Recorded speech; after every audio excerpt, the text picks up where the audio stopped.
17e cours de la biographie du prophète, sallallahu alayhi wa sallam.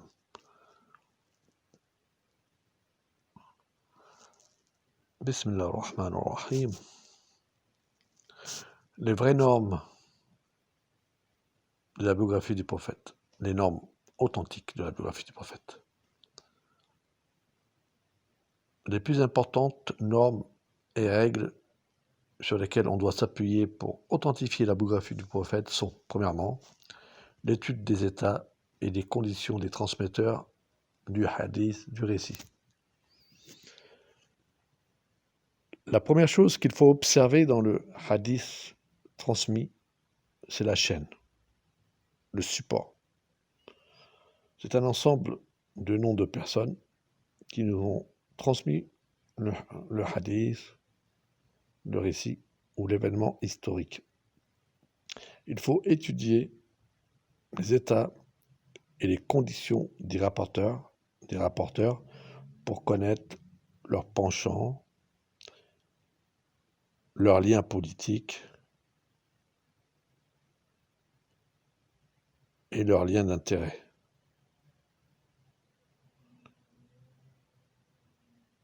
Et cela pour connaître les limites de leur sincérité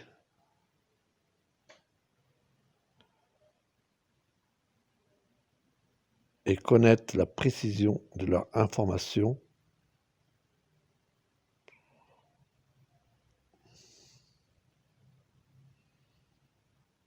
afin de se fier, pour pouvoir se fier à leur transmission et s'y appuyer. Il est normal que celui qui est connu pour avoir menti au sujet d'une information, un récit, un hadith,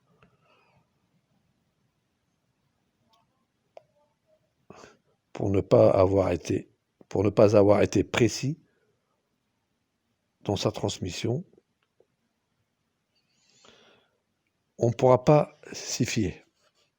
On ne pourra pas s'y fier qu'après avoir vérifié la véracité de l'info à partir des sources.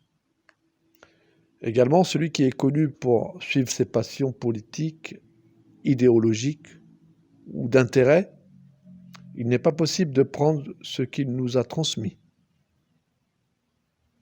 Par cela, il a vraiment négligé le degré de fiabilité. La deuxième norme, la cohérence du contenu avec les qualités et les particularités de la personnalité du prophète et ses caractéristiques.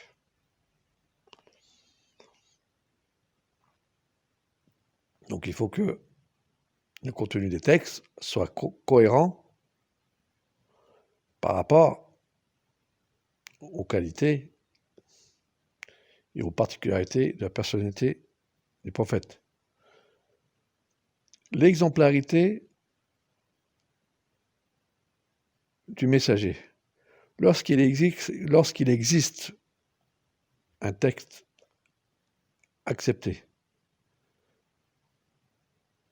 et que nous donnons un intérêt à son contenu, si l'exemplarité des qualités de la personnalité du prophète et de son message réunissent le reste des autres conditions de l'acceptation. Donc il faut toujours que ces textes concernant l'exemplarité du message prophétique soient cohérents avec l'exemplarité des qualités du prophète pour qu'il puisse être accepté. Il ne faut pas qu'il soit en contradiction avec. Par exemple, s'il est établi pour nous par une preuve certaine et authentique que la personnalité du prophète, paix et salut sur lui, est au plus haut degré de la pureté, de l'infaillibilité, de la sagesse et du courage, et qu'il est caractérisé par toutes les qualités nobles et vertueuses, rassemblant toutes les valeurs humaines sublimes. Il faut faire de tout cela un critère et une norme pour le moindre texte qui est rapporté au sujet du prophète, ou qui veuille nous consigner ses dires, ses actes et ses approbations et ses attitudes. Si le texte n'est pas cohérent avec les particularités et les caractéristiques du messager de Dieu établi par une preuve certaine et authentique, il ne sera pas possible de l'accepter.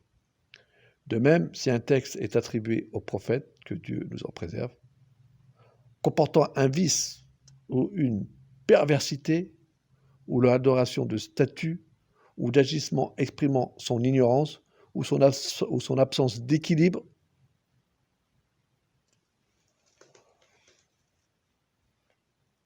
certes, nous n'hésiterons pas à refuser ce texte. Également, nous n'accepterons pas d'imputer à un des imams des membres de la famille du prophète, paix et salut sur eux, des agissements ne convenant pas à leur rang établi. Je répète, également, nous n'accepterons pas d'imputer à un des imams des membres de sa famille, paix et salut sur eux, des agissements ne convenant pas à leur rang établi.